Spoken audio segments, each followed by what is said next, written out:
Good morning. रात्री या आश्रमात मुक्कामल होतो आपण, बोरी धडगाव. सकाळचे वाजले 6:30.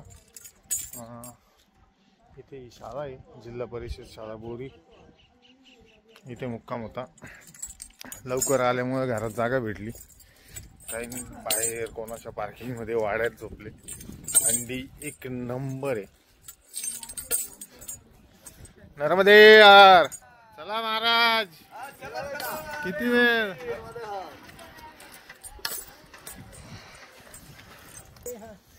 नर्मदे यार. सुंदर असा सनराइज होतोय. थंडी जास्त असल्यामुळे आपण फास्ट 2 किलोमीटर काढले आणि थोडी थंडी कमी केली शरीराची. पण बाहेरची थंडी आहेच. मला थंडी आवडते, त्याच्यामुळे मला काही प्रॉब्लेम नाही. बाकी ज्यांची हालत करावी. मध्ये हा हा हा हा हा काय ते नजारे. शुल पाणी घरमध्ये. तुमच्या फोटो पाहिजे बाबा माग उभा राहून घेतले. त्याला वाटलं मी येतो काय. चांगले का असं जोडीदार मागं सोडून यायचं.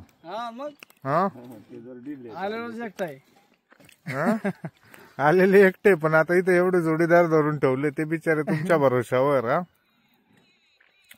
तुम्ही त्यांना टाकून आले. लांब लांब पर्यंत कोणी दिसत नाही मला. कालच्या ब्लॉग मध्ये तुम्ही म्हणाल काही नव्हतंच. दुपारनंतर काय झालं, ॲक्च्युअल शिवल पाणी एंट्री केल्यानंतर आहे ना, रोज वरण भात किंवा खिचडी भात. तर काल दुपारी खिचडी भात खाल्ल्यानंतर माझा इतका संताप झाला, जीवावर आली होती माझ्या. यार मी आहे ना 20 बिस्किटचा पुडा घेतले होते. म्हटलं जर आज पण खिचडी भात असला तर जेवायचंच नाही, उपाशी राहायचं. भूक लागली का बिस्किट पाण्यात बुडून खाऊन घ्यायची, पण खिचडी खायची नाही. आणि काल बघा त्या आश्रमात इतकी गर्दी असताना सुद्धा त्यांनी वालच्या दाण्याची वरण आणि पोळ्या केलेल्या होत्या. जेव्हा मला समजलं ना पोळ्या केल्या आणि जेवायला आवाज दिला ना, असा ताडकन उठून गेलो ना जेवायला. उपाशी नाही राहिलो. नर्मदे. सकाळचे वाजले 9. आपण इथे कोणत्या तरी नदीच्या मस्त आवाज येतोय नदीचा. इकडून खाली आलो आपण. इकडच्या डोंगर पार करू.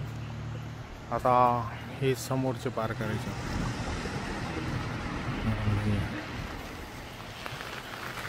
एक छोटासा काही आश्रम सारखं काही बनवलेलं आहे.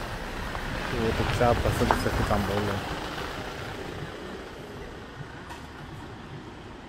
आता जो साईडला जो फोटो दिसतोय त्यात जेवण बघा.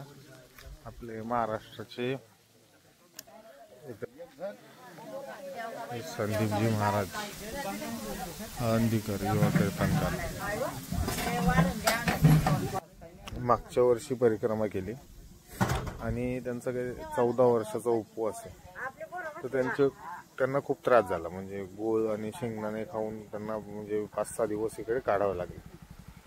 मग त्यांनी तेव्हा असं संकल्प घेतला का पुढच्या वेळेसपासून मी इथे 15 दिवस, महिनाभर जसं माझ्याकडनं शक्य होईल तसं आपल्या परिक्रमावासींना जेवणाची व्यवस्था करेन.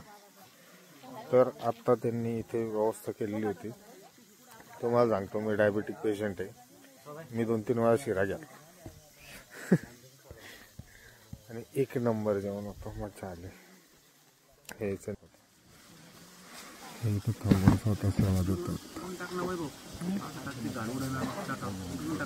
सगळं लक्ष जातात त्यांचे सर्व कार्यकर्ते. म्हणजे त्यांच्या सत्संगला वादक मंडळी वगैरे असतात ना, ते स्वतः इथे सर्व करतात. नर्मदा यार. दुपारचे 2 वाजले. मस्त कडकून पडलंय. दिवसा रात्री थंडी वाजते, दिवसा मुक्कार ऊन आहे. काही नाही, आज कमी चालायचं होतं. चला लवकर पोहोचू, कपडे वगैरे धुवून आराम करू असा प्लॅन मध्ये. यार उन्हाचा चटका लागतोय म्हणून मी इथं आराम करायला थांबलो. हे आधीच थांबलेले होते. मी पण येऊन बॅग टाकून दिली, बसलो इथं. खालीच खराब पाठ टेकवायची इच्छा होते. करायला मला कपडे माझे मलाच धुवावं लागतात. इकडे पहिले खतरो के खिलाडी लोक आहेत. ते कमांडर गाडीवर वरती छतावर 7-8 जण असतात. मध्ये किती असतील? आपल्या इथे मध्ये तेवढे बसू देते नाही. दोन जण तर फिक्स त्या पुढच्या काचेवर, त्या वरच्या याच्यावर हात धरून आणि त्या बोनेटवर पाय ठेवून बसलेले असतात एकदम स्टाईलमध्ये. तुला अजय देवगण स्टाईल मध्ये. एखादी गाडी आली दाखवतो, व्हिडिओ काढतो.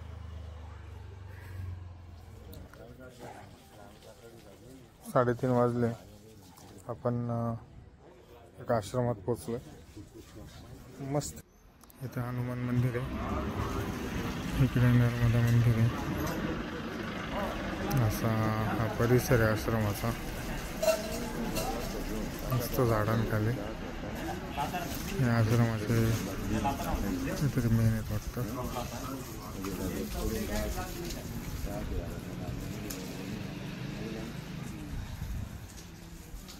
इकडे झोपायची व्यवस्था छान आहे. इकडे वॉशरूम आहे.